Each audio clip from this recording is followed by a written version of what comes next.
बच्चों, सभी को नमस्कार, राम राम सा। आज हम प्रीपोजिशंस को एक्टिविटी के माध्यम से सीखेंगे कि कैसे ये प्रीपोजिशंस है किस कंडीशन में उपयोग में आते हैं।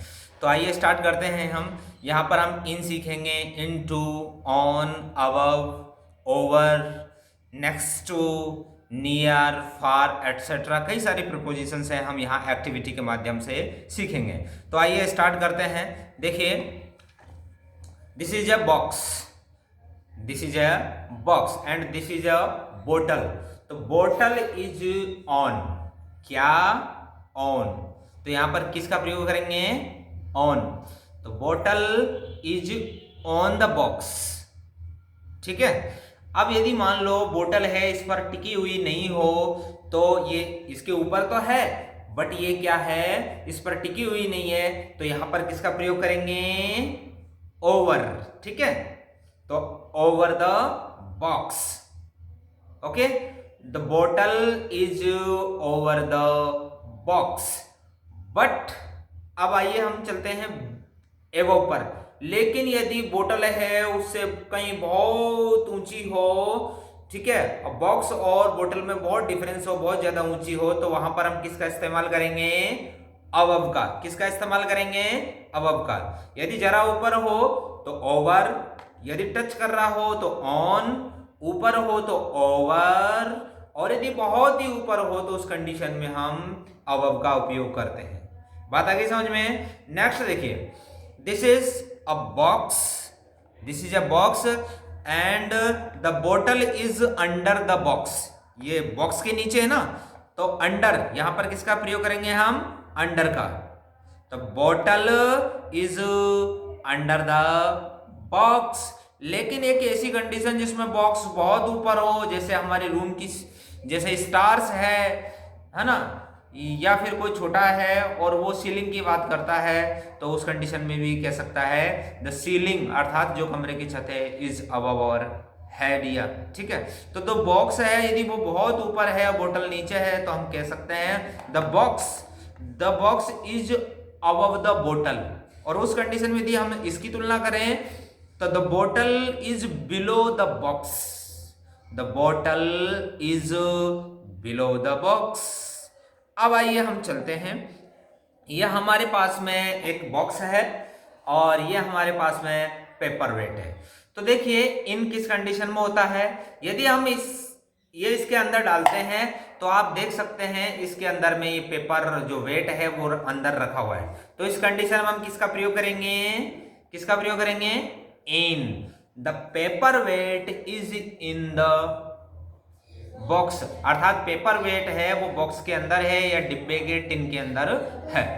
यदि हम उसको बाहर से अंदर डालेंगे, बाहर से अंदर इसको ऐसे डालेंगे, तो यहां पर आ गया इनटू, मतलब कोई चीज बाहर से अंदर आती है, जैसे रूम कोई बाहर है, बाहर से अंदर आया, तो उस कंडीशन में हम किसका प्रयोग करेंगे?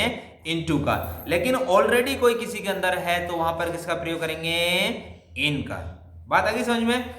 अब देखिए, यहां से कोई चीज है, कोई बाहर है, तो और हम उस कंडीशन में out, the paper weight is out of can, अर्थात इस कैन के बाहर है। ठीक है। लेकिन यदि कोई चीज है, ठीक है, कोई चीज है वो बाहर निकलती है, तो वहां पर भी हम आउट का प्रयोग करते हैं। ठीक है। बात आ गई समझ में?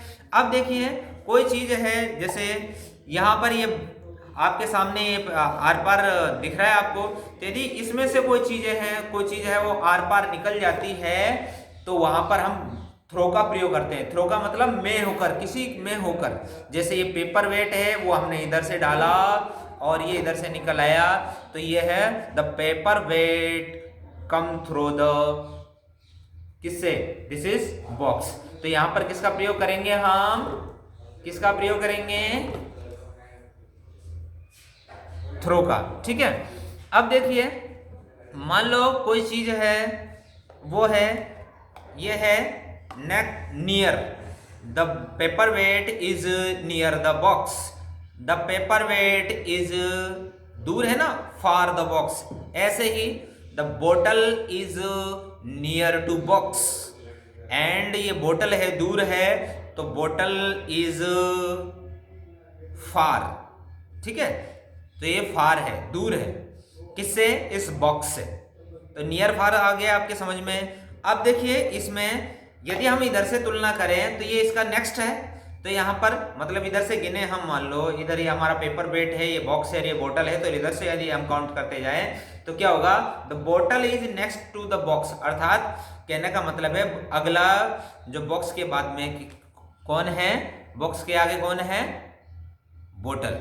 ठीक है, अब देखिए यदि ये हमारा बॉक्स है और इस बॉक्स के आगे बोतल है, तो यहां पर किसका प्रयोग करेंगे? बिफोर, पहले। बोतल इज बिफोर द बॉक्स। लेकिन यदि ये बोतल है वो पीछे चली जाए तो यहां पर है द बोतल इज बिहाइंड द बॉक्स। ठीक है, पीछे के अर्थ में हम बिहाइंड और आगे के अर्थ में बिफोर। अब यदि कोई आमने सामने हो, तेरे घर के सामने मेरा घर है, हाँ बात आ गई समझ में? तो जैसे मान लो ये इसके सामने है, तो उस कंडीशन में क्या होगा? द बोतल is in front of the box, अर्थात इसका यदि इधर देखने का है तो कहने का मतलब है जो बोतल है वो किसके सामने है? बॉक्स के सामने है। अब देखिए एक और रह गया हमारा अप और डाउन। जैसे ये चीज है, ये यहां से हम इस हाथ को ऊपर ले जाते हैं तो अप, और नीचे लाते हैं तो डाउन। ठीक है, ओके, आज के लिए बस इतना ही, और इसको आप खुद प्रैक्टिस करिए ताकि आप बहुत अच्छी तरीके से इसे समझ पाएंगे। ओके, जय हिंद, जय भारत।